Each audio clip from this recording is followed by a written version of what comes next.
And like I said, on YouTube, I can go, you just clip it, so it might be 33 minutes and 28 seconds, Okay. but you can just go right back and they call it trimming, actually. All right, now start this. You ready? Yeah. Okay. Hold on. And the Fry Law Firm. Awesome. I got that.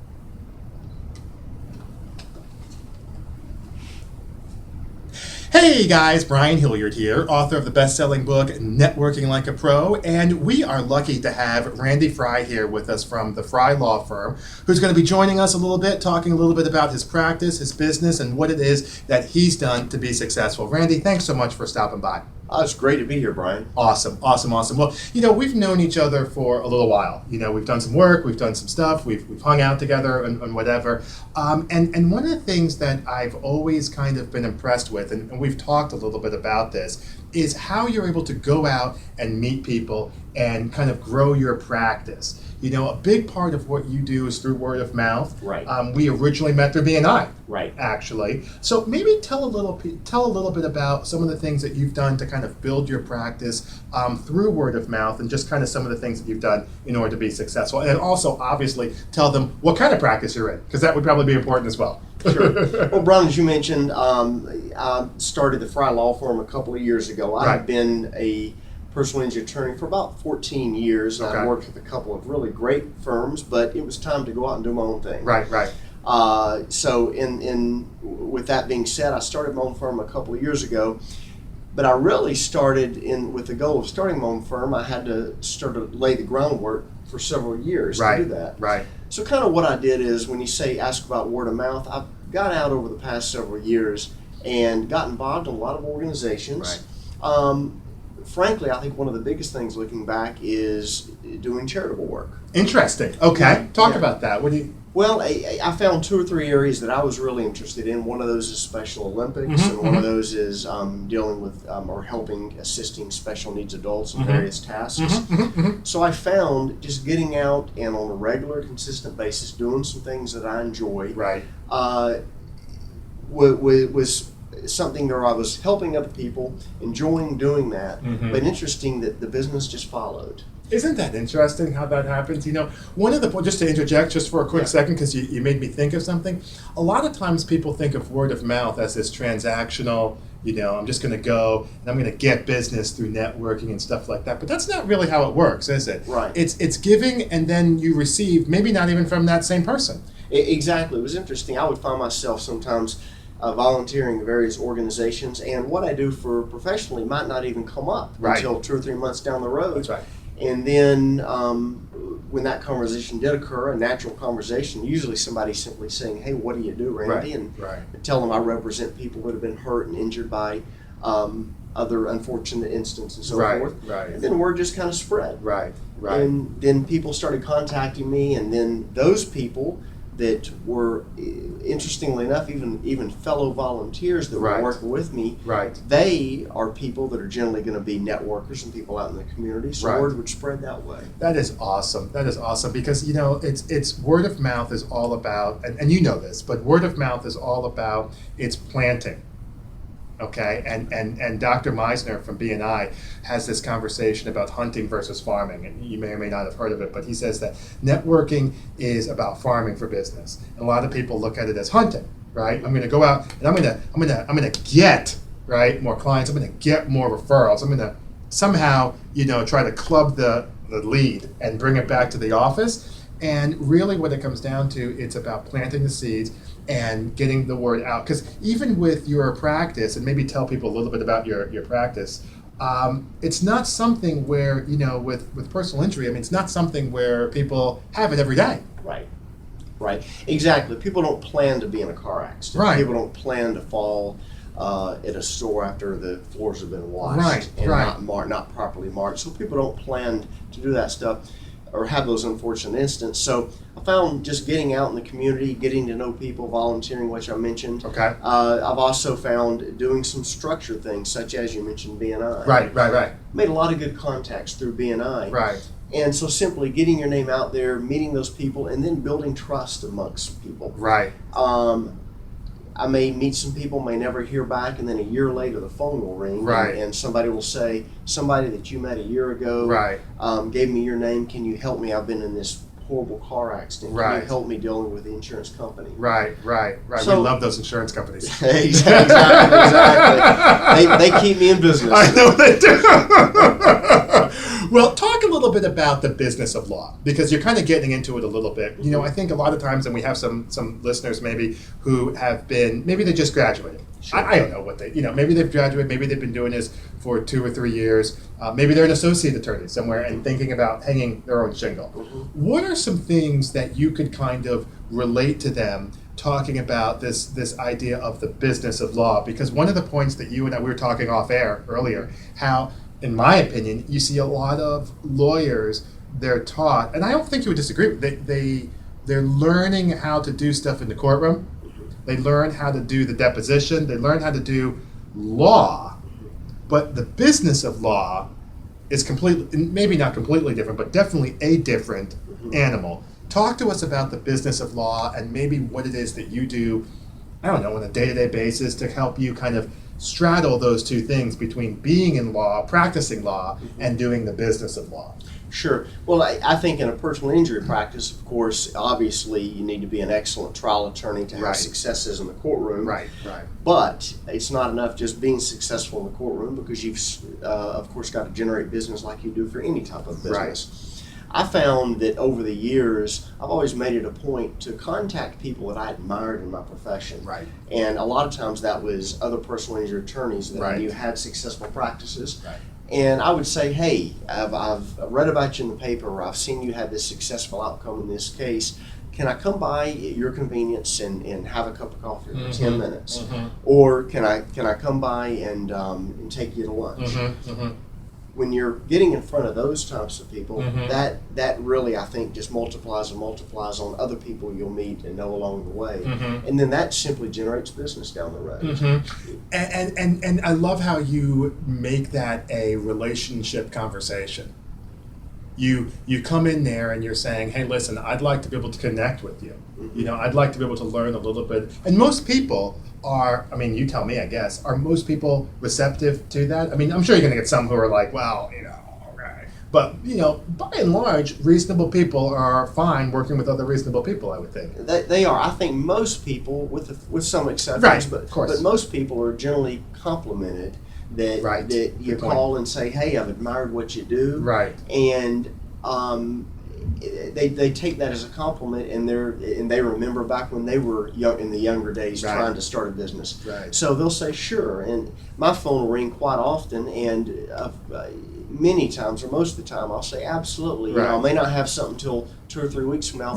Let's pick a half hour, come over, let's talk about that. And that is really a win-win situation for both parties concerned. That is awesome. That is awesome. I think also the other thing too is whenever I talk about marketing, okay, and this idea of business, working in a business versus on the business, it's kind of the global point that I'm trying to make, is that you want to spend a certain amount of time, in this case, practicing, and then another certain amount of time in terms of doing some of these other things. For me, and if we can talk about this, but for me, I always think that people should be, it's almost like 50-50, you know what I mean? And it can range from 40-60 to 60-40, business, we're in law versus marketing and some other stuff. But when you're starting up, it's almost like, 60-40 skewed to the marketing, in my opinion. And I think a great point for maybe somebody who is just starting off or kind of thinking about doing this, boy, you got to make sure that you have yourself a network. You got to make sure that you have yourself some skills to be able to network. I hit a great point. Have you heard of this term? It's called the relationship economy. I have heard of that. I haven't. I heard about it yesterday. And so see, Randy's smart. He's heard of this. I haven't heard of it. So don't ask me to explain it. But I heard that term. It was actually last week. And the relationship economy, what a great, if you haven't heard of it, what it means is we live in a country, and an economy where it's not what you know, but who you know, right? And that when you're looking to get stuff done, regardless, whether it's in business, whether it's law, coaching, who cares what it is? When you're doing those things, it's who you know and those relationships that you have with people go a long way. And the idea is that you live in this relationship economy, where it's you have your network, I have my network, and you go from there. And you mentioned a little bit about different structured events. Talk to us about like the chamber. I don't know if you've been a part, and we don't need to name names, but were you a part of the chamber? How was that? You mentioned volunteer work and B&I. Talk to us a little bit about that. Sure, there are a lot of great organizations. I mean, we could go on forever talking about all the different opportunities and so forth. I've not been active in the chamber per se. Fine. It's interesting. The chamber is very much geared toward business and so forth. Right. Many times, politically, the chamber's philosophy is a little bit in the opposite direction from a personal injury attorney. I understand. Although I have been there and I have some good friends in the chamber. Right. But I found for me, what I've always tried to do is maybe pick one or two structured organizations, and then to be very active in those structured organizations. Right. One for me was B&I. Right. I made it a priority, and I found that that's so much more valuable to pick one or two organizations and be very active than just show up at something occasionally. It's kind of shotgun approach. Right. I've tried that approach before against everybody's advice. It never worked for me because when you kind of show up at an event maybe once every 3 months, you're just showing up to have a quick conversation, but you're not building relationships. I call that drive-by networking. I love that. Yeah, right? That. I mean, you're just... Right. It doesn't work. It doesn't have business cards. Right. I can tell you, I would do that drive-by networking for several years. I tried that hit or miss, and I would come back with a stack of business cards, not knowing really who these folks were. No. Eventually, I'd feel guilty, and they go in the trash. Right.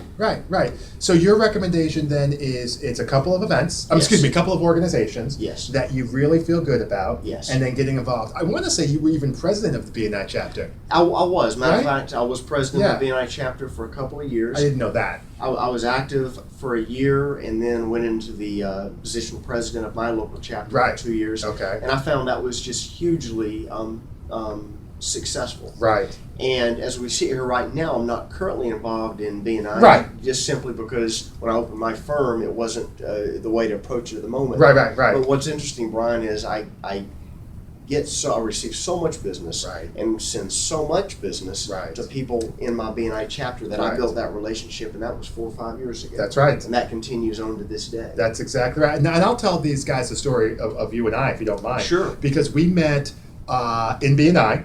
And I don't remember, I think I probably spoke at the chapter or something, because we didn't know each other going into it. That's right. And I spoke at the chapter.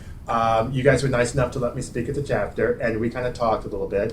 And whatever, we didn't do anything. And then what happened? We then, where you locate, in your business executive office, I was brought in to speak again. That's right. And you were there, and we talked. And you picked up a book, which was really nice. We like it when people pick up books. So you picked up a book, that was nice. And we talked some more about different stuff, and we wound up doing some work together. That's right. And one of the things I always try to tell people is that when you are in this relationship economy and you're marketing, it is not a transactional conversation.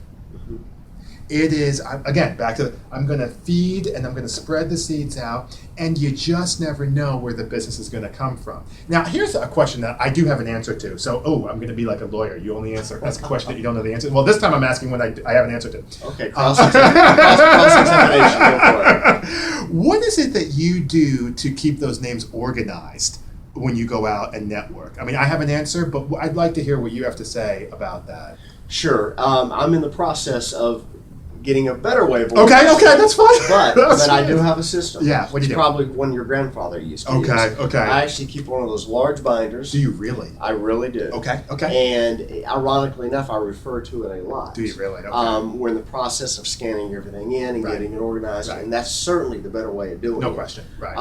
But I guess I have some security by having that huge binder sitting behind my desk. Right, like the Coke formula. It'll be like in your vault. It's the equivalent of the Coke formula. When somebody calls me for a referral, which I get a lot of calls for all kinds of referrals, whether it's legal or otherwise. I go to that book and so forth. On the back of the business card, I actually I write where I met where I met the individual, right. and maybe a little something about them. Right. So I know that's not the most advanced. No. Formula, It's what you're doing. But it's worked today. Well, it's funny because I actually just switched to a smartphone within the last 3 months. My wife, well, here, I was. Welcome to 2014. That's exactly right. I was sitting there and I had this little flip phone and I was like, well, it works for me. Right. So I get that. Don't even worry about that. One of the things that I like to use is a company called Zoho. Mm-hmm.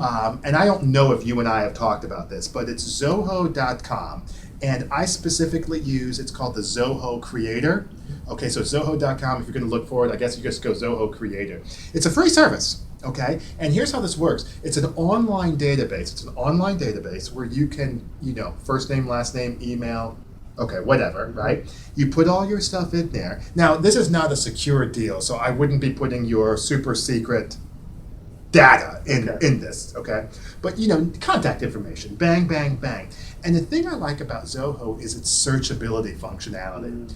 So here's what you can do. You can actually create, imagine you have a list of things that over here, and you're creating your own kind of form, is the term that they use. So you do first name, last name, email address. And then if you're like me, you get a little compulsive. And you put down phone number and city and what they talked about. And you have like 12 different fields on your thing. But here's where the compulsiveness becomes and bears fruit.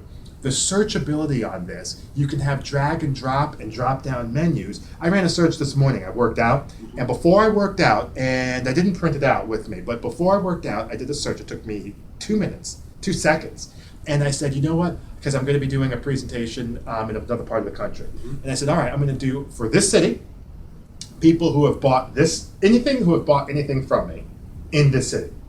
And, 100 names came out. 50 names came out, whatever, okay? And it's got their phone numbers. So now I'm on the move, and you talk about word of mouth practice. You talk about, now I know you guys, you can't actively solicit. I get that. I'm fine with that. But my point is that you have the names right there in front of you and that they're organized. And whether you're doing it, like you said, the old-fashioned way or whatever, the point that I guess we're trying to make is that when you go out and you meet people networking, you have to have a mechanism for staying in touch with them, okay? I know that you're doing some work with Antonio with LinkedIn and things like that. Tell them the story you told me before we got with LinkedIn. Regarding LinkedIn? Yeah. Yeah, I'm definitely a big believer in LinkedIn. Yeah. I'm on LinkedIn, so you feel free to connect with me. Yeah. But I am a big believer in LinkedIn, and I know the definitely advantages of it. And I've worked with a couple of people, including you, Brian, and we've talked about LinkedIn. What I also know, though, is that if you want to incorporate that into your business life, you need to be proactive in following up with things. Right. There's nothing worse than starting a LinkedIn campaign and having people contact you and then you just not respond. Right. I think that's a credibility killer. I totally agree with you. So we had started a LinkedIn campaign, but I realized that it was going to be so successful, and that's a good problem to have. Right, like a quarterback controversy. Exactly. I had to kind of put things on hold here until right. we can have the capacity within my firm to go into that. So we're going to be doing that down the road, and we're excited about that. That's awesome. I think, LinkedIn is a big conversation for lawyers. It's one that I've heard people talk to me. They come to me and they say, well, how can I use LinkedIn to grow my law practice? And I totally agree with you. It's engaging people, and depending on, what it is you want to do, you're going out, you're meeting people. I always link in with people that I network with, unless I don't like them, and there's a few of those. But generally speaking, if I meet you and you're kind of okay, I'll link in with you, and I link in with these people, and then you never know who those people know. Okay, and what I do is I even will have it where I'm engaging people, and I'll tap into my network. Hey, listen, we're looking for a carpenter, okay, and I'll look on my LinkedIn network. I'll look on my Zoho first, usually, because that's a little closer connection. Sure. But if we start getting down to it, I'll look into my LinkedIn network as well, and be able to do that too. So I think LinkedIn is a great tool to be able to be successful. Absolutely. Awesome. A couple more things, and then we'll wrap up here. One of the things that I always like to ask people is give us a little bit of a rundown of maybe what's been working in your practice, and maybe something that you've tried and you're thinking, you know what, we're not looking for like this big failure. We're not getting that, but maybe an area that if you thought was going to work for whatever reason and maybe just didn't, so that people who are listening are like, oh, okay, maybe I can understand it. So give us a feel for what's definitely working for you so far. Sure. I think the biggest thing in working for me in my practice has been what I mentioned, the fact of volunteering time on charitable causes. Interesting. I love that. That's so counterintuitive. Yeah, I think across the board, I look back at the volunteer work I've done, and I've mentioned some of those different things, Special Olympics, special needs adults, and various things.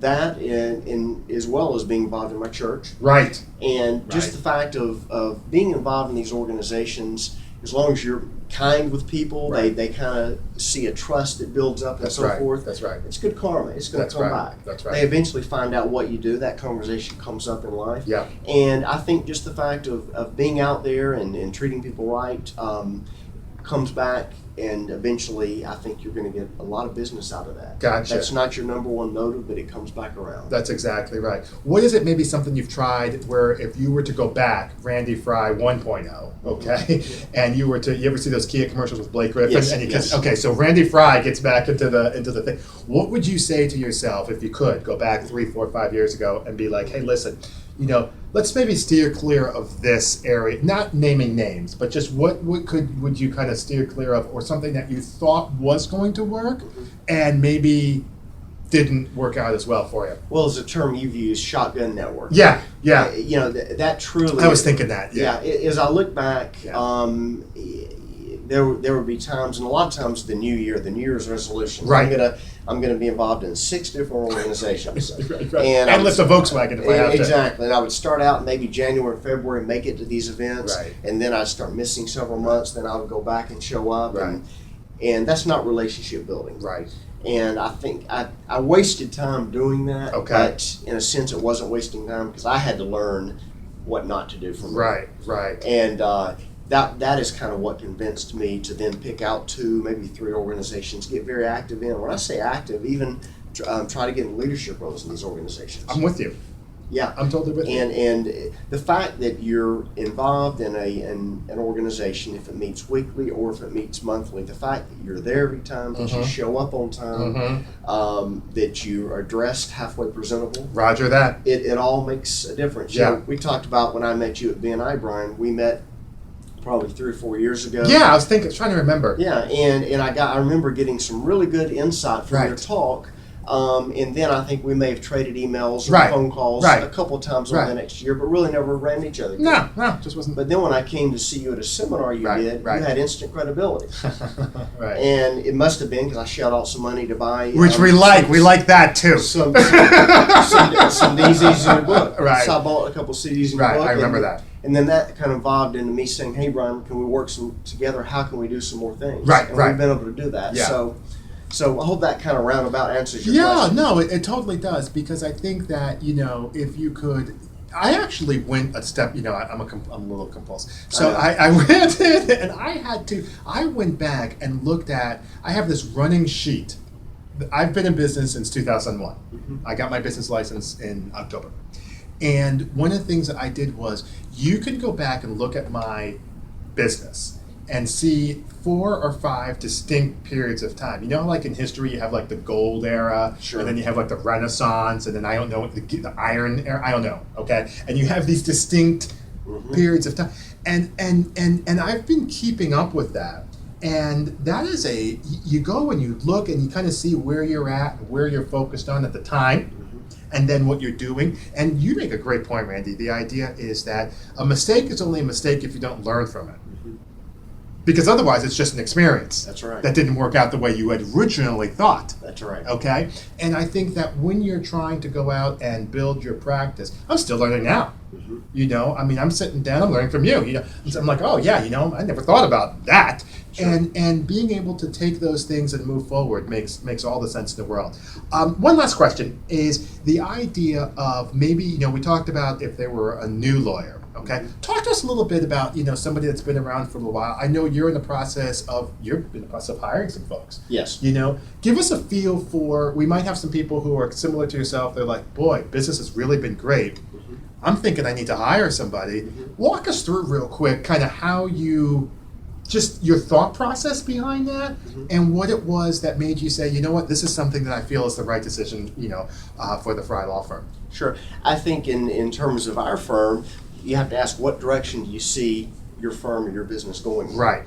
And frankly, there's several ways to do it. Some people choose to keep a small operation. We talked about that. And that's certainly fine, and that works for a lot of people. I know a lot of personal injury attorneys that simply want to stay within their one-person operation, Fine. which is great. That's fine. Other attorneys decide to go off into these or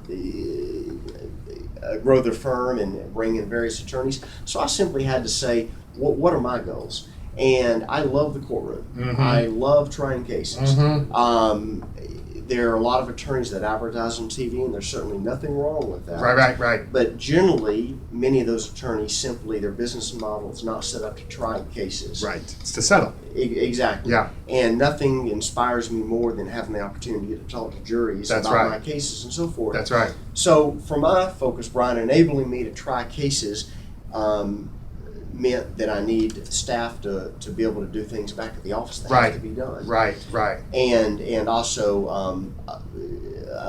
I've got a great staff here, but they can't go to the courthouse and do things like that. Obviously. So that was part of the process of business. We're fortunate that business is good, Right. And so forth. So to enable me to go do what I want to do in the courtroom, I'm going to be bringing on additional attorneys as time goes on. That's awesome. You know, one of the things, if you haven't read this book, and this is for you guys as well, it's the Beyond Booked Solid. Now, it's not specifically in law, okay, but it's called Beyond Booked Solid. It's by Michael Port, and he wrote Book Solid, and I guess it became a bestseller. And one of the points he talks about is business architecture. And so you have built to sell, you have the solopreneur, you have the other one. What you're doing is called the little giant. Okay, where you have 3 to 5, 7. I mean, in a law firm, you can have 8 people in $1 million firm. I mean, you can, right? You can have 2 or 3. You have a couple of associates. You have another person like yourself, and you have 5 staff, and 3 of them are have a paralegal, or paralegals. So you can have 8 or 9 people, and you can get $1 million, no question about that. But that's called a little giant. And there's just different ways to be. You can license, you can franchise. I mean, I know I'm getting outside the industry, but there's different ways. And he calls that what you're doing that's called the little giant. And it's as the name implies, it is it's a formidable. You're not trying to be Berkshire Hathaway. I know that's not, but you get the idea. You're not trying to be this big conglomerate, I don't think. But instead, what you are trying to do was to create, obviously, a good living for yourself, and do it in a way where you don't have to do all the heavy lifting. That's right. You know what I mean? And that's a great way to be able to do that, to be successful. Well, this was just a wealth of information. Thank you for coming by. I really do appreciate this. Thank you, Brian. I've learned a lot today, and I've really enjoyed the opportunity of working with you over the years. Awesome. Well, for Randy Fry, my name is Brian Hilliard, saying so long, take care, and thank you for your time. Thank you. There we go, 27 minutes. Cool. Wasn't that fun? Yeah, that's great. Yeah. That's great. I love Good that. stuff. So now what I'll do